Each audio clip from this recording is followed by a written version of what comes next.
Good morning, neighbors. Let's start this day right. If God be for us, who can be against us? Who can separate us from his mighty hand? If God be for us, who can be against us? We can win the battle if for God we stand.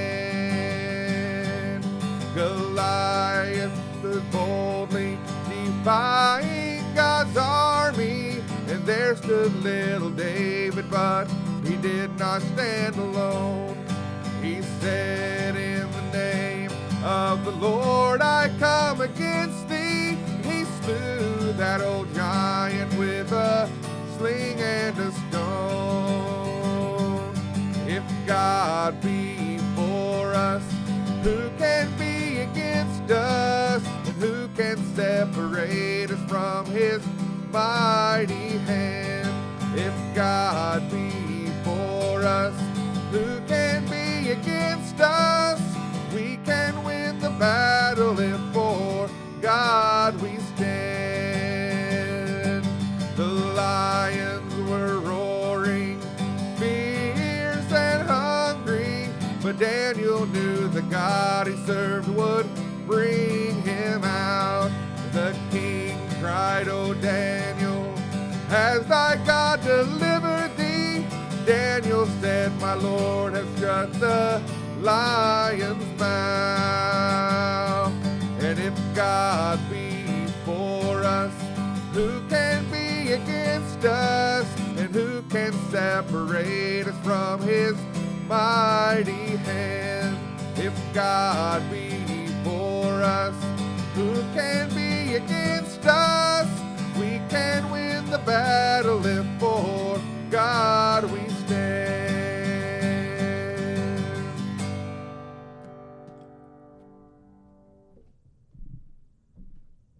And we can win the battle because we are made more than conquerors through him who loved us.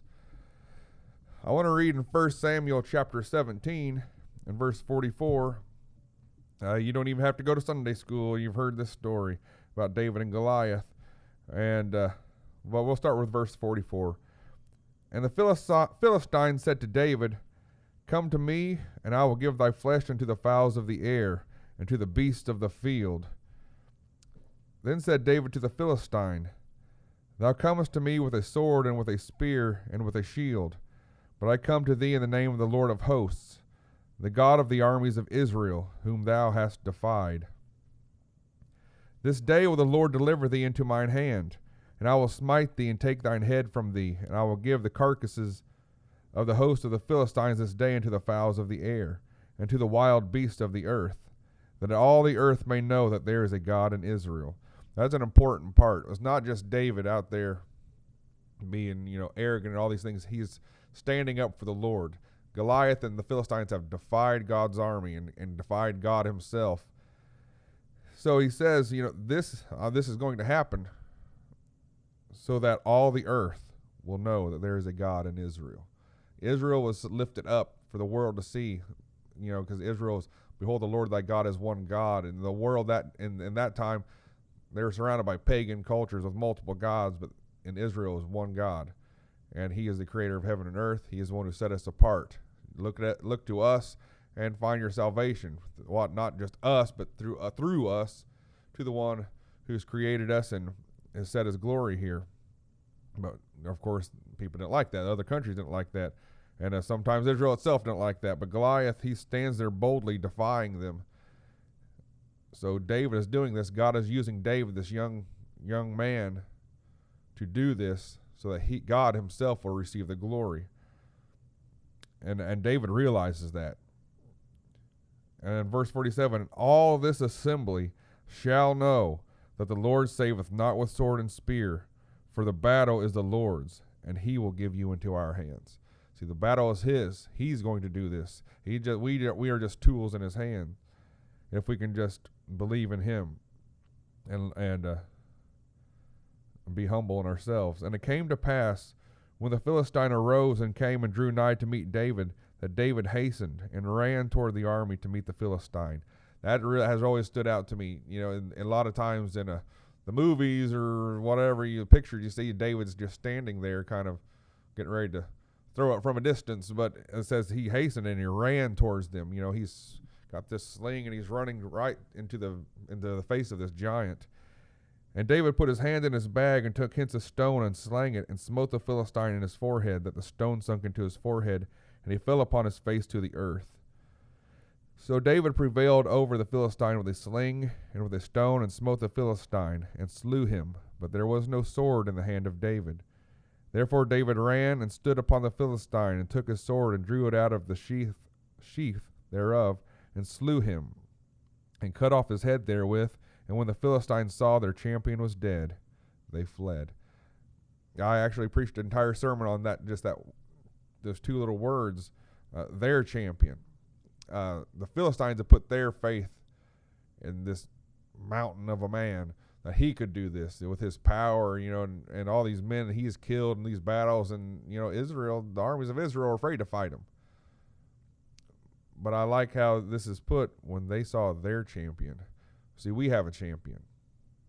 It's God Almighty who sent us his son. And Jesus Christ, he won every battle. He defeated death, hell, and the grave. He's done this. So we have our champion, but this world has their champion.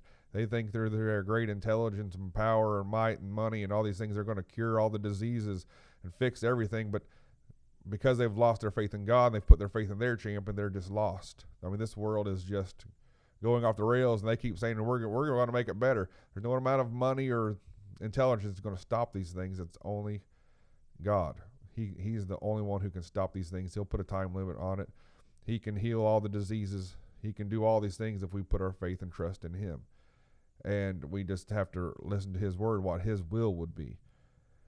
Because we know, as we read the Bible, some things just have to come to pass. But he's preparing us for, and really people should look at this world and say, my goodness, there's got to be a better answer than this, because the politicians certainly aren't going to solve it. So their champion, the Philistines, realized their champion was dead, so they fled. We're out of here. There's something greater here that's going on than we can comprehend. So let us put our faith in our champion and reject the champion of this world. This world is not going to, it's not going to get better until God sends his son to rapture his people, to bring us home. And we're looking forward to that day for the things to all be complete. So to this day, that's where you can put your hope and peace. We have a champion, and he defeated all these things. And we can be at peace, and we can be at rest, and know that he'll win every battle for us. All we have to do is sometimes, like David, put these things into action. Don't be so afraid. He knew, God has sent me here. God will not allow this giant to defy God himself and blaspheme God himself. And in time, God will make all things right. So have a good day. Remember, you need to be on the winning side. The war is already won. We just have to complete the battles. We know what will happen at the end. So God bless you all, and have a great day.